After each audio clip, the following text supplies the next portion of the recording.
Hi everybody, this is Ashley with Ashley Says So, and I am back with another old Hollywood scandal video. And before we get started, I want to say make sure you watch out on the 23rd or the 24th for the Christmas Live giveaway. I also want to say thank you to everybody who has sent Venmos, Cash App for Christmas, bought me things from the Amazon wish list. Thank you to all of you guys. I am going to do a shout out by name for you guys on an actual video. I'm just going to wait until after Christmas so I can make sure that I don't leave anybody off of the list of shout out. Woo! That was a mouthful, honey. Now, Jess Tracy, you know this video is just for you. Let's go ahead and talk about the godfather of the urban fiction writing, Mr. Donald Goines. Let's get to it. Y'all go get y'all some merch from AshleySaysSo.net and listen to this disclaimer. I'm not sure what's true or false in this video. I take gossip and tea and scandal from online, from books, from magazine, from word of mouth, and I ball it all up and I tell you guys a story. The whole video is for entertainment purposes. I have done my research. Make sure you do yours. Now, let's get to the video. Donald Joseph Goines was born on December the 15th, 1936 in Detroit, Michigan. His mother's name was Myrtle Goines and his father's name was Joseph Goines. And unlike most of the people on our list, Donald did not grow up in poverty and despair. It was actually quite the opposite. Donald's parents owned a laundry business, and this, along with good money practices, allowed Donald and his siblings to have a middle-class upbringing. I mean, this family used to vacation in Canada to take some time to go horseback riding. Who does that? So they definitely were about success and living a life of quality. As for Donald himself, it seemed that he was going to grow up and basically follow his parents' footsteps. You know what I mean? He was going to grow up and be successful, but lead a rather quiet and boring life. Some even thought he had a chance of making it as a professional baseball player. But baby, by the time Donald had become a teenager, boring and successful just was not for him, honey. He had developed a taste for the wild side. See, he found out it just wasn't cool to be light-skinned with green eyes and smart. The other boys made fun of him and pushed him around and called him names, told him he was soft. They told Donald he didn't have what it took to be real and down with the game. And so, in order for him to be something in their eyes, Donald decided that he had to get down like they got down. He needed to become a hustler, needed to shoot dice, he needed to steal. And that's what Donald did. He started to assimilate into just that. He started to scam people. Heck, at one point, the boy broke into somebody's house and came out with a whole safe. And his family is definitely sitting up there with their hair blew back because they don't understand what's going on with this boy. They feel like he's losing his mind. And when he dropped out of school in the 9th grade, they really didn't know what hit him. But there was one upside to this. Donald wasn't just dropping out of school just to drop out of school. He had decided to join the military. And don't get me wrong, his family was definitely worried. You know, they would have rather for him to stay in school, but they were also a little bit relieved. Now that he was joining the military, maybe that would put an end to his bad and mischievous way. They looked forward to the discipline, correction, and pride that Donald would gain from the military. But baby, them folks just didn't know the military was the worst place that Donald Goines could have gone. And allegedly, it all started with the reason that Donald Goines was joining the military in the first place. Allegedly, Donald's father used to be busting him upside the head and abusing him. And baby, one of the books written about his life claimed that he had been molested. Now, it didn't identify who Donald was allegedly molested by, but yeah, whatever it was that caused Donald Goines to join the military, I am certain that he didn't find what he thought he would find. So the story says that in the year 1952, when he was 17, he allegedly used a fake ID to sign up for the military. He was sent over to Japan and he set out to be whatever his superiors told him to be. But that was the problem. His superiors didn't tell him to be anything. Apparently, when Donald enlisted, they didn't really have much to do with black soldiers, especially in the platoon that he was in. And so the most work that Donald ever found himself doing was just driving trucks. Matter of fact, Donald's time in the military equated not to work and discipline, but to pleasure. And baby, there was a lot of pleasure to be found. While the other soldiers were sending home pictures to their families of them in uniform, or maybe they'd be standing out in the field with their shirt off, trying to look tough. Donald was sending home pictures to his homeboys, showing him get throated up by Japanese prostitutes. Said his friends especially got a good laugh when he sent home a picture of himself smiling and laying between two naked women. But the endless Asian hookups were not even the real highlight of the pleasure for Donald. That belonged to the drugs. He would start his day with a blunt bigger than a penny roll, and then end his day looking like he had on geisha makeup from all the cocaine he would snort. But it was when Donald tried the very last drug that he was introduced to when he would find his real love. And that drug was heroin. Lady H immediately took full control of Donald. And when he left the military in 1955, Lady H would come home with him. In fact, on the first day Donald made it home, his family phoned and cried over him, but child, within a week, them folks was sitting up there scratching their head, wondering if they was gonna have to bust Donald upside his head. Cause he was always hounding them for money. Always irritable one moment and then calm the next. It didn't take long for most of his family to realize that Donald had a drug problem and it was bad. And Donald himself did hate to be a burden on his family, so he did try to find a job, but he was just too lazy. He didn't want to do no kind of labor for his money. He felt like money should come easy to him. So not even 2 months after Donald got back home, he was back to doing the same things he had been doing before he left. Petty crimes and scamming. But even then, he still wasn't making enough money to cover his habit. And this is when things would truly become unbearable for Donald, because when he didn't make enough money to support his habit, he would go through withdrawal. And what? Child, I don't know if y'all know how bad those heroin withdrawals hurt. But baby, when I tell you they feel like you're gonna die, restless legs, stomach cramp, cold sweats, chills, runny nose, cough.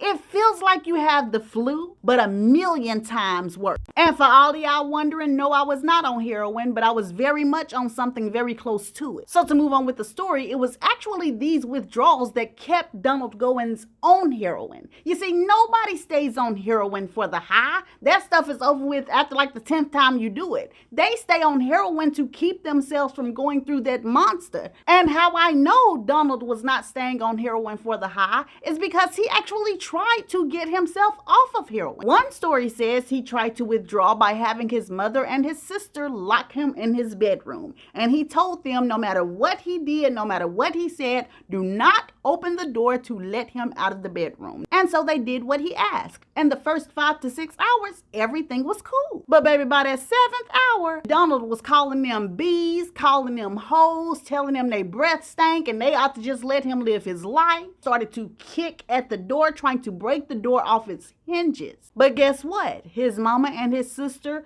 held steadfast. They did not open that door. They were determined to get him off of Lady A. And they were almost successful until they heard a crash coming from his bedroom. Baby, that boy had jumped out the doggone window, didn't even bother to lift up the glass, just jumped, crashed right through it. His mama and sister rushed over to the window, but before they could even scream his name, they saw his afro disappearing around the corner, going over to the dope man house. And this is just one time and one example. Donald Goines tried to free himself from this drug a lot of times, but it never worked. And so eventually he just accepted that this habit would be with him for the rest of his day. And since it was going to be with him, he needed money to support this habit. And since he was too lazy to get a real job, Donald decided to dive headfirst into the underworld route. And by the late 1950s, early 1960s, Donald knew the easiest criminal enterprise for him would be pimping. Soon as Pimp D. Goines crept on the scene, it was clear that Pretty Tony and Goldie from the Mac ain't have nothing on him. I mean, the bees just chose him. And I'm playing, but they really did. I mean, they just chose Donald. He really didn't have to say much of nothing. The women just flocked to him over his look. And Donald was making a killing. Not only did he have enough money to support his habit, he also ended up buying him a little apartment downtown. He would go on expensive shopping sprees, and the folks say that when Motown came to his side of town, him and his homeboys would park their Hudsons and their Cadillacs in the middle of the street, and they would stop traffic and then get out and pimp walk across the street. Folks would be hollering for them, thinking they part of the Motown Revue. And so he was living a life of extreme excess and success. And although Donald was proud, his family absolutely was not. They were an almost well-to-do family with a good family name that owned a laundry business, and their boy was out here pimping. Rumor had it at one time Donald was going home for a visit, but before he got in the house, one of his girls was across the street, and I suppose she was yelling his name. So he goes over there to see what she wants, and I guess maybe she talked to him wrong or she didn't have his money. I don't know. All I know is that he dressed her down, baby. He is cursing her, calling her all type of names. So his sister, who is in the house, she overhears the ruckus and she goes outside. Once she sees Donald talking reckless to this girl like this, she rushes over and she's like, Donald Goines, you shut your mouth. Don't you talk to her like that. Don't do her like that. Baby, the very next thing she hears is, bitch, who the fuck you think you talking to? This is my man. You better get out of his face. And now let's wait for it. Wait for it. Yes, that was the prostitute going off on Donald's sister, and that was the pimp slap where Donald laid the prostitute out. And I mean laid out on the ground, knocked out cold, leaking, while Donald explained to his sister, see, that's why you need to stay out of this. You don't know the game. You sitting up here trying to save her and then got her messed up even more. What you thought she was going to be on your side? These women don't think like you. Their brain don't function that way. And I don't know if Donald's sister ever tried to save another one of his prostitutes, but I'm sure she learned a lesson just to how brainwashed these girls would be. And that's just one of the stories. During Donald's life as a pimp and an outlaw, there are plenty of stories. Rumor has it in 1961, Donald and two other guys decided to rob a Numbers house. And so they walk in guns drawn, and there's a young lady by the name of Catherine Peak who's sitting at the table counting a small amount of money. Donald and his boys are like, put the money down. Where's the rest of the money? Where's the rest of the money? But right as they're saying that, Catherine's baby, who's in the back room, starts crying. And so Catherine asks them, hey, just give me a minute to go calm my baby. My baby is scared. Please let me do that, and I'll tell you guys where the money is. So Donald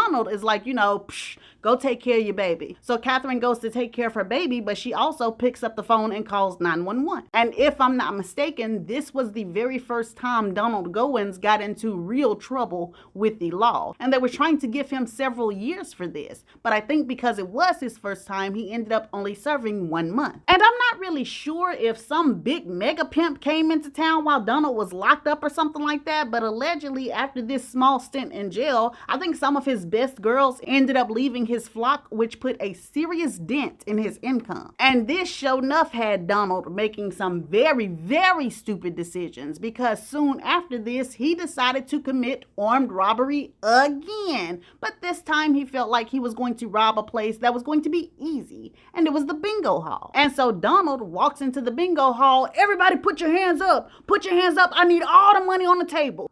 Child, Donald's mama was at the bingo hall. Baby, they say Myrtle ran up to Donald and got to swinging, honey. Had the folks in the bingo hall wondering if Donald was gonna shoot his own mama. She was whooping him up so bad. But he wasn't that crazy. And I know he probably was embarrassed by the whole affair, but Lord, he should have been doggone grateful, because the fact that his mother was there, she was able to kind of talk the people out of calling the police. She was able to apologize to them and help them reason with her son, you know what I'm saying, and make Donald apologize as well. So therefore, nobody called the police. And it was after this latest embarrassment in Donald's life that his family decided, listen, enough is enough. You need to get yourself right. And so gossip claims that somebody introduced him to a lady named Miss Hattie. And Miss Hattie was a well-to-do older lady and possibly maybe even was a pillar in the community. So when Donald started to hang out with Miss Hattie, it's very possible that his family was glad about it. Maybe they thought this old wealthy woman could help Donald get his money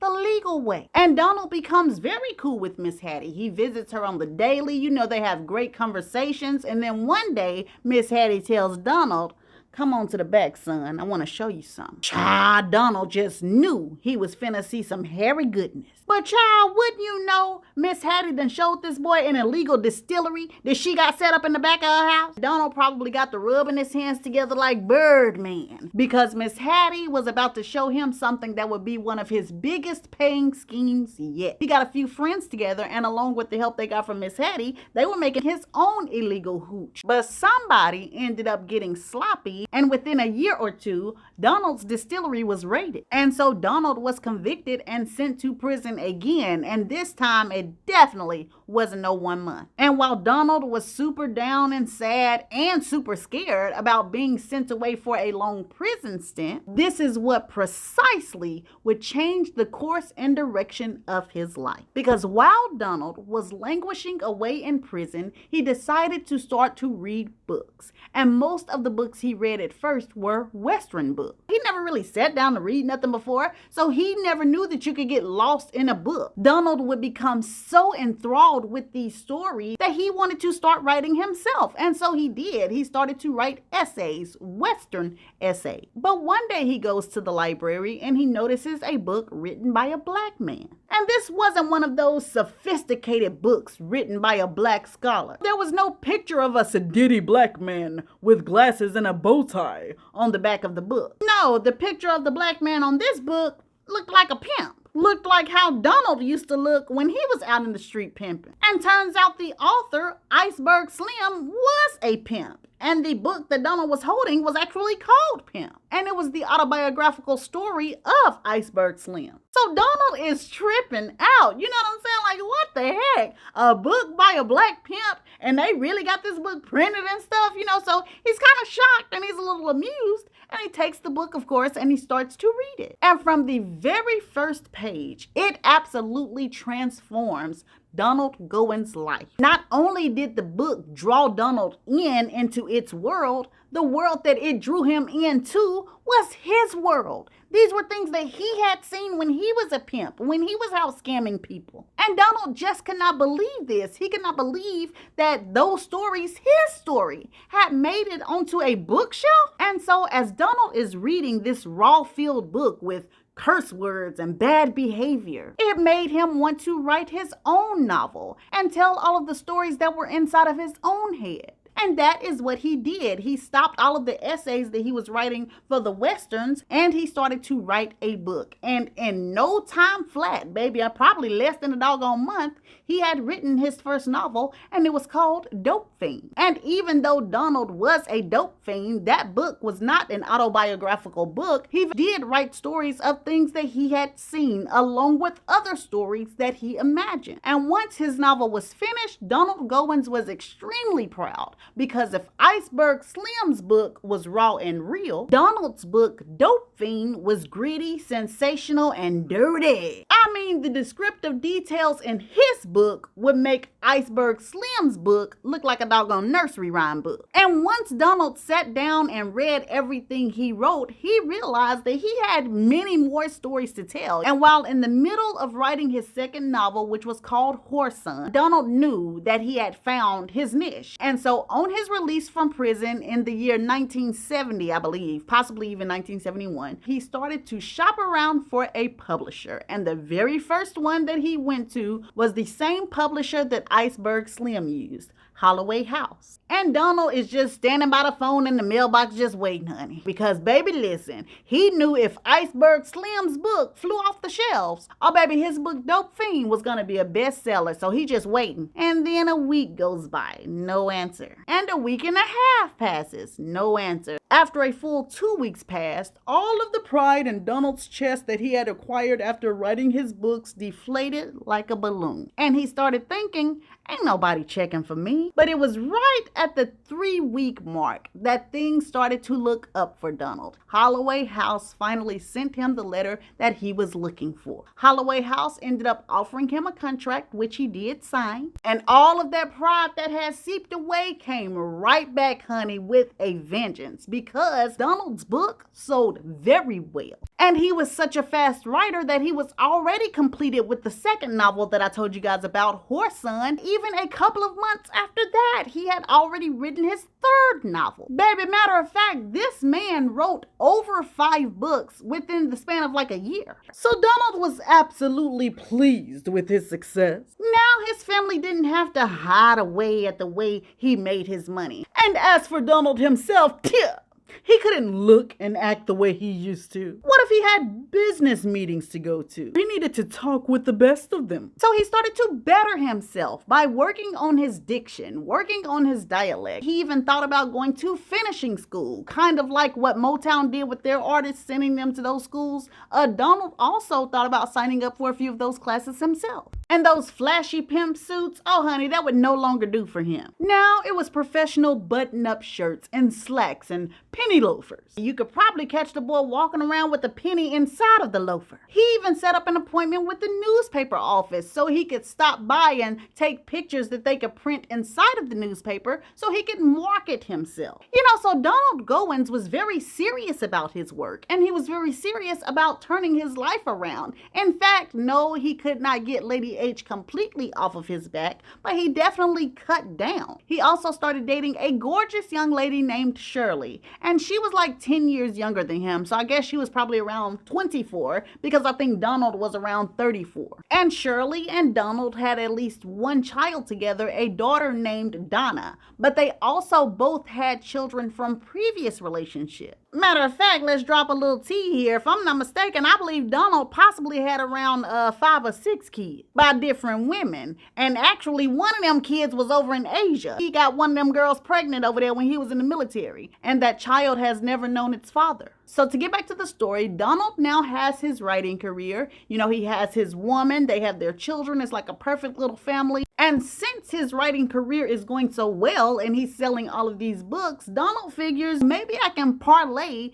this writing career into an acting career as well. So it was either late 1972 or early 1973 when Donald went over to California. But by mid-1973 or late 1973, Donald Goines found out that California just was not for him. Not only did he find out how hard it was to break into the movie industry, he also found it hard to support his habit because things were priced higher over in California. And he just was not making enough from his writing career. He only was making $50 a week. So by mid or the end of 1973, he started to write letters home to Michigan to his family, telling them that the police in California were harassing him. He said whenever he walked out of his door and walked down the street, they were on him immediately. And because of this police harassment and the cost of living, and also because his acting career was not panning out, Donald wanted to come home. And that is what he did at the end of 1973 or early 1974. Now, I want y'all to keep that in mind. Keep in mind that Donald suddenly started complaining about the police, saying that the police were harassing him and that's why he wanted to come home. Keep that in mind. So anyway, Donald gets back to Michigan with Shirley and the children, and life is still pretty hard, but he's getting by. But one of the things that is making his life extremely hard is because he has developed a $100 a day heroin habit. And I just told you this man is getting paid $50 a week. So where the heck is this money going to come from? Well, enter his wife, Shirley. She loves her husband so much, she does not want to see him suffer, and so she comes up with a plan to make more money, and unfortunately, her plan is to turn to prostitution, to walk the street. And when she does, her being a very pretty girl and allegedly having some experience with this type of thing before, she does start bringing in a whole lot of money, which helps Donald with his habit as well as keeping some of the bills paid. But Donald didn't want his woman out like that, so it made him very sad, but he felt like, hey, what else can we do? So to block out the negative thoughts and the sadness, Donald just decided to push harder with writing his book. Every single day, you would find him at that typewriter just typing away. The only pleasure he had was when one of his homeboys would come over and they would play chess. Well, one of his friends, a man alleged to be named Walter, said that he was over Donald's house playing chess when there was a knock at the door. Donald goes and answers the door, and 3 very big men come into his home. And Walter did not give the race of these men, so I don't know if they were black, white, Mexican, I don't know. All I I know is that allegedly Walter said as soon as these three men came to the door, Donald starts to get very jumpy and he's getting up from the table and he's like, hey, what's up, fellas? Come to the back. Let me talk to you real quick. And so they go inside of the bathroom. Per Walter, Donald is in the bathroom saying something like, look here, fellas, I know I done you wrong. I know I messed up. But fellas, please, just give me some time. You know what I'm saying? And my family's here tonight, man. Just give me a little time and everything is going to be all right. And then Walter says he watches as Donald and the men come from out of the bathroom and the men go ahead and leave. And Donald sits back at the table, he's straightening his clothes out. And Walter is just kind of looking at him and is like, you all right, man? You okay? Who was that? And Donald says, oh, man, them dudes, man, that's just some dudes I met in California. You know what I'm saying? I had a little business going on with them, but everything cool. Don't worry about it. And so Walter continues to play chess with Donald, and Donald is laughing and playing like everything is normal. But Walter said that he felt uneasy. So this episode seems to have happened maybe in June or July of 1974. And afterwards, things seem to go back to normal. And then on October the 20th, 1974, Shirley, Donald's girlfriend, calls Donald's sister. And she's on the phone with the sister and she's just like, girl, I'm just calling, trying to figure out what you put in your turnip greens to make them taste like that. And Donald's sister tells Shirley, hey girl, I'll tell you, but first I'm gonna have to call you back. I got some other stuff going on. And so they hang up. Well, Donald's sister forgets to call Shirley back. Well, the very next day, on October the 21st, Donald's sister gets a phone call again. And this time, whoever is on the other end of the phone tells her, your brother dead. And Shirley is dead too. And I'm not sure if this person is a friend or a family member, but all I know is this person or someone this person knew went to Donald and Shirley's apartment and found both of them deceased. And the story says that on the day before October 20th, after Shirley and Donald's sister had got off the phone, a few hours after that, Shirley is in the kitchen either cooking or she's cleaning up, and Donald is sitting at the front dining table at his typewriter. And their children are in the back rooms playing. Well, somebody ended up coming to their door and they were let into the house by Donald or Shirley because there were no signs of forced entry. Whoever the person or persons were must have came in and just were kind of conversing with Donald, who was still sitting at his typewriter. Then they pulled out a gun and they shot Donald dead, with at least one of the bullets going through his head. Shirley may have started to cower in the kitchen when the gunmen walked into the kitchen and also shot her multiple times, killing her as well. Now, either Donald and Shirley's children were very young and couldn't identify the killers, or the killers must have known that the children didn't know them enough to identify them. Allegedly, the children were found locked in the basement and looks like it was possibly locked from the outside. So I guess somebody placed them there. And I'm actually just thinking of this right now while I'm recording this because I didn't think of this before. Maybe Shirley, once she heard Donald, that stuff happening to Donald, maybe she ran out and went and got her children and put them in the basement and locked the door. Maybe that's what happened. Either way it goes, the real question is who killed Donald Goines? Well, a great portion of people feel like it was those same three guys